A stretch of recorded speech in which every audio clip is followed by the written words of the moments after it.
UFC Fight Night, Kape versus Almabayev. I'm Andy from Winning in the Shadows and Wager Talk. Jim has been very, very sick this week. He's just been able to get out of bed yesterday. He's not done any research. He's just been trying to hold it together over there. So it's just me today. We'll rip through these fights pretty quick. It's not a great card. So if there was a week to not to be sick and not do the show, Jim picked a good one. So go and hit the like button. Leave a comment in the comment section. Tell us who you like this week. If you don't have a hot take, you don't have a comment, just type the word cash because we have been cashing a lot of winners this week.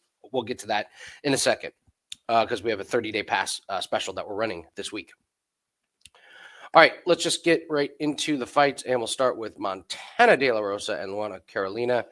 Pretty decent win for De La Rosa against Andrea Lee. It was a split, but breaks a losing stretch for her. She leaves a lot to be desired, Montana De La Rosa does, but so does Carolina. And even though Carolina is won 3 in a row, I mean, let's be honest, this level of competition is not that good. Pudilova and Slorenko and Petrovic, not exactly world beaters. My problem with Carolina is that she just doesn't throw enough with those long legs and long arms of her. When she does, they're super annoying to opponents. They're just these like stinging, digging shots, but she just doesn't throw enough of them. I think that Montana De La Rosa probably is going to have a little bit more advantage in the takedown and the ground game. So if I'm looking at who's going to come out on top of this one, I can't stand these fighters that have no volume. It just doesn't look great to the judges. And I think Montana De La Rosa just has just a little bit more, she has a few more paths to victory here because her striking's okay, but I think she can clinch. She can grind out some control time. So Montana De La Rosa is going to be the pick here in that one. Move on to Charles Johnson and Temirov. This guy he just comes in and swings for the fences. Like, do not blink. We have not seen him in rounds 2 or 3 since February of 2022 because he just is sparking dudes in the first round. And he swings so hard, but man, is it wild. Now, listen, 18-2, you can't really bash him for it, but it's just wild to watch him come in and swing for the fences here. And I think this is a nice matchup for Charles Johnson. I like what we've seen from Charles Johnson. Charles Johnson, known for just taking any fight. He's here to get paid. He makes no bones about it. But look at this nice winning streak here, 4 in a row. And what I like about him is he's got really good cardio still left in round 3. I think he's going to be able to stay away from Temirov. I think he's going to be a little bit taller. And that's going to help him with the length and the distance because I think once Charles Johnson just weathers the early storm, I think he's going to pull away with his volume, maybe get some clinch work in there. But I just Temirov, if he doesn't get the early knockout, I really worry about what skill set he's going to have the later the fight goes. I think Charles Johnson's got, again, more paths to victory here. So I'll take Charles Johnson by decision. If you're going to bet Temirov, you're probably betting by KO. I think this might be where his winning streak gets snapped here. So I think Charles Johnson puts on a nice, solid veteran performance and gets the win. Andrea Lee and JJ Aldrich, I do not know what happened to Andrea Lee. Like, you watch her and you're like, you should be winning a lot more of these fights. But she's lost 5 in a row. She beat Baby Chef Chaco and Cynthia Calvillo. Before that, lost to Roxanne Modafferi and Lauren Murphy and Julian Wood. And I test you like, yeah, she's not bad. But this losing to Montana De La Rosa on the split was really bad. That fight was there for the taking. She just looks like she slowed down. Her striking isn't there. She gets hit. She just feels like she's always fighting off her back foot. That's what I've been taking away from her. She's never the one engaging and, pushing forward. And when she does, it's kind of shorter periods of time. And, she just looks like she's getting a little bit older. I know she's only 36, but she's got a lot of fights and she's just been losing these. Now, this level of competition has been pretty good, but man, losing to Moravik and Montana De La Rosa, and now you get JJ Aldrich, who is not great either. She'll look good in one round and then bad in another round and then good in another round, and she's all over the place.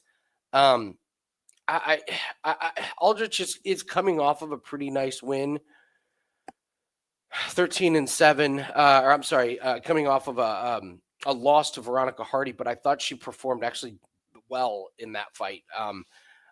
She's going to be the lean, but at minus 200, which I think it is, it's just not bettable. So there's no way I'm going to bet this fight. The overs are juiced to the gills, so you got to use them as a parlay piece. I don't see a finish in that one. So playing the overs on something, it's part of your parlay, but it's certainly not a confident pick. So not betting this one with my own money for sure. Lucas Almeida and Danny Silva. Lucas Almeida, nice win against Timmy Kwamba, who I like Timmy Kwamba. I think he's a pretty decent fighter, so I thought that aged pretty well. Losing to Pat Sabatini, getting finished by Pat Sabatini and Andre Fili, not great looks. Not great looks. He does have power, and he's going up against Danny Silva, who squeaked out a nice win against Josh Kulibao. Had a pretty good fight against Angel Pacheco on Contender Series. Looked really good in that one. With Silva, like he'll have these bigger moments, but over the course of the round, I'm wondering if it's just going to be enough because he doesn't throw a lot of volume, and he doesn't have like he doesn't have these like huge moments where he knocked a guy down. Then that's the biggest moment of the round. I just don't really see that from him too consistently. And Almeida, like I thought his win against Kwamba, I thought he showcased what he can do over 3 rounds. I think his striking is going to be a little bit better. His volume looked good. His accuracy looked really good. And he did really visible damage to Kwamba, who's a good striker. So I'll take Almeida in this one to get the win over Danny Silva. Should be a good fight. Should be a close one. But I think it may come down to Almeida just having a couple of bigger moments to squeak out some of those rounds. Douglas Silva de Andrade and John Castaneda. Does this fall into fade the old fighter theory? I mean, you got de Andrade, who's 39, doesn't look like he's 39. You could say he doesn't fight like he's 39. So tough loss against Miles Johns, but he does get the win against Cody Stamen. Loses against Said Nurmagomedov. Like when he's losing to pretty damn good competition. He does always seem to be undervalued. And again, he's going to be the plus 200, an underdog in this one. I'm a Castaneda fan. I've done well betting on him. I bet against him against Daniel Marcos, and Daniel Marcos like did a good job fighting him. Douglas de Andrade is very low volume. He doesn't throw enough strikes. He just doesn't. Castaneda can get the wrestling in. De Andrade is tough to take down, but at 39, is he still going to have it? I don't know if he's on the same medical regime as Brownie Barsalos. Maybe he comes in, he looks like he's 29, and then maybe John Castaneda looks like he's the older one. So I would take overs in this one. I think both guys are really durable. Whoever you think win, I think you could take them by decision. Both guys have decent cardio that they can go the distance. My lean will be John Castaneda. I think he's just going to overcome the lack of volume coming from Andrade, and if he gets a takedown, it's probably good enough to win the round. And I think on the feet, he's just going to throw a few more shots. So I'll take Castaneda to win by decision on this one. Ricardo Ramos and Chepe Mariscal. I'm not a Chepe guy. Credit to him. He's come into UFC and somehow he has not lost. He gets the win against Trevor Peek when that was the fight we discovered Trevor Peek doesn't have cardio to go 3 rounds. He beats Jap Jenkins when Jap Jenkins breaks his arm or shoulder. Then he gets the win against Morgan Charrier in a fight. I thought Morgan Charrier was clearly the winner. So you get those 3 random ones, and then he fights old man Damon Jackson. Now you got Ricardo Ramos, who, man, you just never want to be in a position where you got money on Ricardo Ramos. So he'll do some really dumb things, like get choked out by Julian Rosa and Charles Jourdain by doing the exact same thing. But the thing is, like, he got choked out, like, because he knocked him down and jumped on top of it.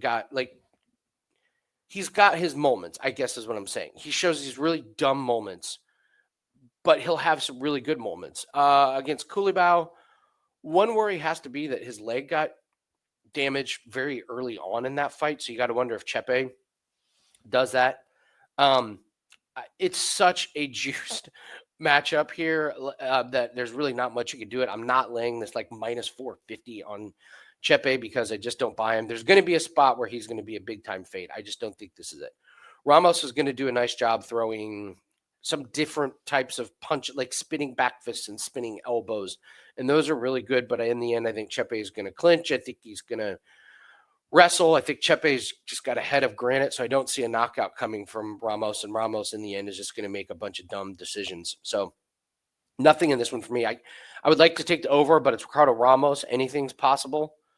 I don't see Chepe getting knocked out, but could Ramos get knocked out? Absolutely. Could he get choked out? Yeah, absolutely. It happens to him all the time. I think this is going to be a close fight in the third if it gets to that point. And I would be terrified if I had Chepe in parlays. Now, if Ramos does his typical dumb thing, then Chepe is going to waltz to a victory. But I can't lay minus 450 on Chepe, even though it is against Ricardo Ramos. At the same time, one of my rules in life is you don't want to ever be in a situation where you have money on Ricardo Ramos. So this will be a pass for me. All right, guys, we mentioned that we're running a 30-day pass. Let's see. Let's pull up our pass here. We're calling it 1 month, one goal. Build your bankroll. This is really important, guys. Building your bankroll and treating your bankroll like a business is what we do. It's what me and my team do. You guys know Corbin, you know Jim. Now we brought in our buddy Jan to do all of our cricket plays, and that's what you get when you get all of our plays. You don't get just one handicapper, you're getting 4. So far this week, we're 11-1 all sports. We have won plays in tennis, in NHL, in NBA, in lacrosse, and even in golf already because we hit at the TGL on Tuesday. We're up 36 units just this year, and that was even when we got started off to a bad start of January. So building bankrolls is what we do. All of these plays that we put out, these are plays that we bet with our own money. There's no funny business here. There's no like firing away a big play just for sale's sake. Like this is what we do for a living. We build bankrolls, and we've been doing it for a long time. So we're going to run a 30-day special. You're going to get $100 off, and that gets all of our plays, all sports, all percentages, everything. We can help you build your bankroll. We've been proving it year after year after year. So 30 days is a really, really good time period to see what we can do for you, see how we can help improve your bankroll. Because if you're watching this and you're treating your bankroll like a business, then you're the exact kind of person that we want to work with. So give it a thought, jump in. Like I said, we started running this on Tuesday. Since then, we've gone 11-1. So if you got this on Tuesday when we first started the special, it's paid for itself and then some. So take advantage of that. Just go to my page at wagertalk.com. And as always, I want to full disclosure about all of our records. 2025, we have 176 wins, 123 losses. It's plus 36.5 units, 6.6% ROI. And this every Monday we do our last 7 days recap. So you can kind of see what the 7 days before was. We have NBA, NHL, UFC, golf, tennis, cricket, lacrosse, and darts, all those sports included. So take advantage of that. Let's build these bankrolls together, guys. All right, let's get on to the main event. A banger, Austen Lane and Mario Pinto. Mario Pinto was a big favorite on Contender Series, and he did what he was supposed to do. Knocked out Camacho. Really wasn't close. Pinto's interesting because he doesn't – it's like really deceiving power. Like that knockout of Camacho it was like this jab, but it was just perfectly thrown, perfect landing. He's really, really good. I think he's going to do well in UFC. So they're giving a really nice matchup in Austen Lane, who, Austen Lane, former football player. All right, let's just go to his win against Rebels of Spain, who has like the worst takedown defense ever. And Austen Lane, credit to him. He took advantage of it. Like he got to Spain down and didn't let him up. He tried to do it against Denise earlier, and it got tired and he got knocked out. That's the Austen Lane experience. Is he's just not a super polished MMA fighter. He's big and tough and athletic and he can hit hard, but he makes mistakes. Like he walked right into a Justin Tafa punch. It was silly. There was no reason to be dancing around trying to get in a firefight with Justin Tafa. So can he wrestle and take Pinto down? I don't think so, man. I watched Pinto go 5 rounds and his cardio was fine. I think Pinto's going to weather the Austen Lane storm just fine. And on the feet, someone's going to get sparked. But again, Austen Lane doesn't show the best defense in the world. I'm fading Austen Lane. Now, Mario Pinto is like minus 375. I would take Mario Pinto by knockout. Austen Lane's going to get chin checked. I can see it coming. So Pinto by KO is going to be the pick in this one for me. Danny Barlow and Sam Patterson. I love Sam Patterson in this matchup.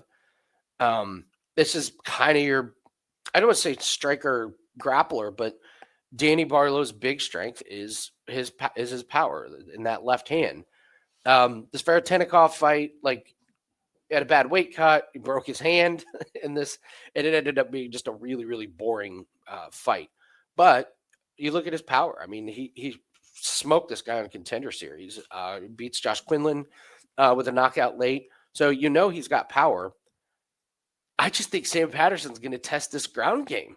I mean, 2 straight submissions in the first round for Sam Patterson. We were right on both of those.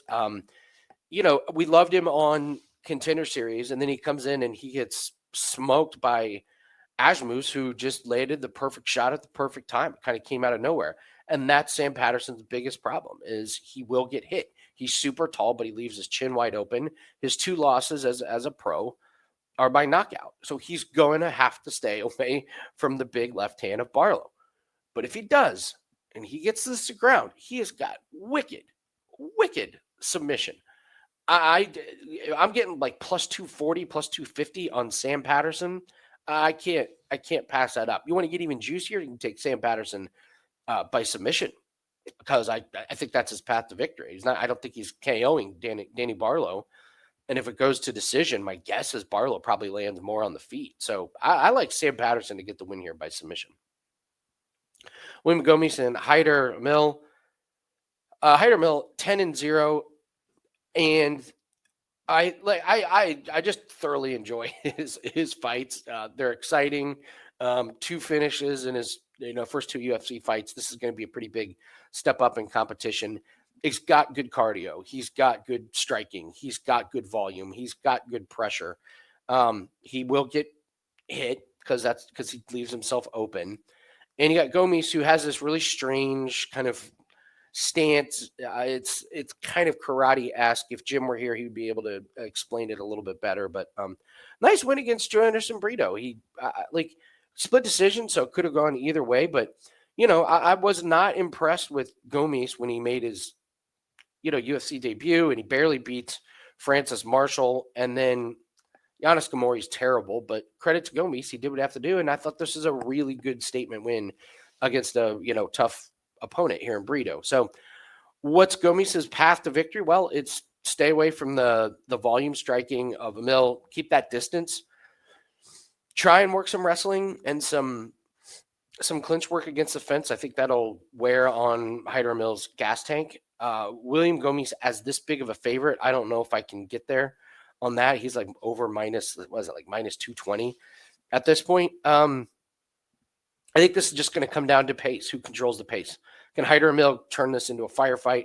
Can he get Gomis to stand there and throw wild punches and not be as, tactical with his kicks and his punches? Can Hyder Amil push Gomis forward, or can Gomis push Amil up against the fence and grind out some of this time? I think the pick for me is going to be Hyder Amil. I think this is really a lot more close to a pick 'em than it is for Gomis to be like minus 225 or minus 220. I am fully prepared to look foolish on this one, but I get a guy that's 10-0. I know he's a little bit up there in age, 34, but I like what I've seen from Hyder Amil. This guy's just never going to quit. And when it comes down to it, if you got a really, really close round, I think Hyder Amil can be the guy that does a little bit more. So Hyder Amil at 2-1 will be the pick for me. Nasrat, Haqparast, and Esteban Ribovics. I really like Ribovics in this spot. He's minus 250. I think it's a pretty solid parlay piece. I just was really, really impressed with how he beat Daniel Zellhuber. I was not big on Ribovics. Like, he makes his UFC debut and he loses to Loic, and to be honest, looked pretty bad doing it. And then he fights Kamala Kirk. That fight was awful. But then credit to him, he sparks Terrence McKinney early, gets it, and you're like, it's Terrence McKinney. But this fight against Daniel Zellhuber, I mean, I like Daniel Zellhuber. He's got really good length. He's got good striking, and Ribovics put it on him. The volume was there. The pressure was there. And what I loved is he looked great in the third round. So I'm starting to come around on Ribovics. I'm impressed with the improvements that he's made. Haqparast, I mean, it's always a weight cut issue with this guy. Like it just, it's always something. I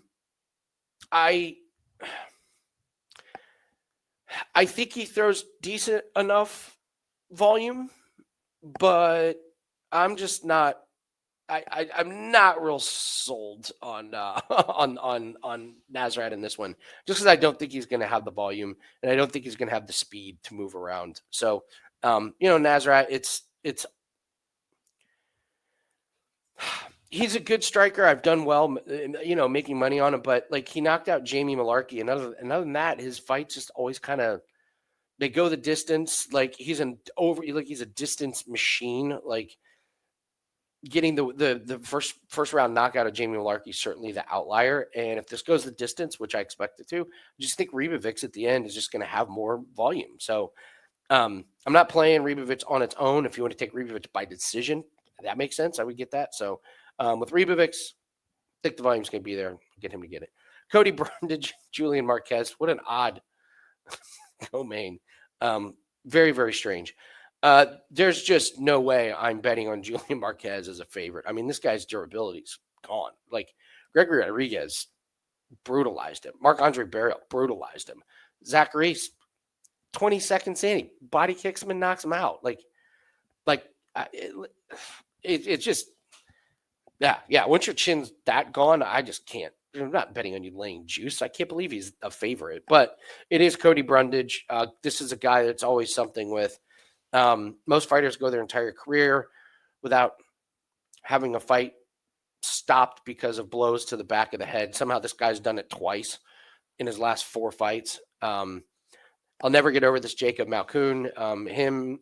There's one of the worst referee decisions I've ever seen. Malkoun is just absolutely beating his brakes off. Cody Brundage rolls over. Malkoun brushes the back of his head. The ref disqualifies him. Again, against Alisson. Alisson is just beating him up bad as Brundage is trying to take him to the ground. Now, Alisson did hit him in the back of the head, 100%. This one was absolutely legit. But for this one to be a no contest and the Malkoun one to be a DQ is just laughable. So, his other win, Zach Reese, Zach Reese is on his back, gets a triangle. Brundage picks him up and knocks him out. I don't know what Brundage's path to victory is. I guess it's wrestling and take him on the ground. And I think he can do that. But I also think if he touches the chin of Marquez, there's a chance Marquez goes down. So I don't know what Marquez's path to victory is. I guess it's come flying in and knock Brundage out, which I guess he can do. Like, these wins against Alvi and Pitolo, like, they go down as chokes, but they were set up because of the striking. So, like, he is a striker despite these, rear naked chokes. I got Cody Brundage as the underdog here. It's just all about the chin of Marquez. The guy's 9-5, fighting in a co-main after being knocked out 3 times in a row. So don't blink. I think this one could be over pretty quick, but Brundage will be the pick. Kape and Almabayev. I just thought Kape looked great in his fight against Bruno Silva. I mean, the blemish, Makayev. Listen, Makayev just wrestled and grappled and took him down, and Kape just couldn't get anything going. But other than that, Kape, you got to go back to, losing a split decision to Nicolau Pantoja, and I think Kape has looked really good. I getting the knockout in round 3, but also his cardio looked like on point, and it was just like that reminder of, like, man, this guy's striking is so good. So I think he gets the win here. He's a rightful favorite. I like Almabayev, but Yeah, like, what's his path to victory over Kape? I just don't think it's going to be on the feet because I think Kape has the better striking. Is it going to be on the ground? Yeah, I guess it could be, but for 5 rounds, that just seems like a tall task for Almabayev to win, 3 out of 5 rounds or to get a submission. I mean, that's the thing is Almabayev, is he going to fight like Makayev did? If he does, maybe he can squeak out some rounds. If it was a 3-round fight, I'd give him a much better chance, but I just don't think you're going to see it for 5 rounds. So I think Kape is the play here. Again, it's juicy, but I just can't get there on Almabayev. If it was 3 rounds, yeah, I could see him making a case for it, but I think it's Kape on the feet. I'm not sure he gets the KO because I think early on he's going to be kind of saving his gas tank a little bit. No reason to go too hard too early in this one. So I expect Kape by decision in this one. So quick recap here.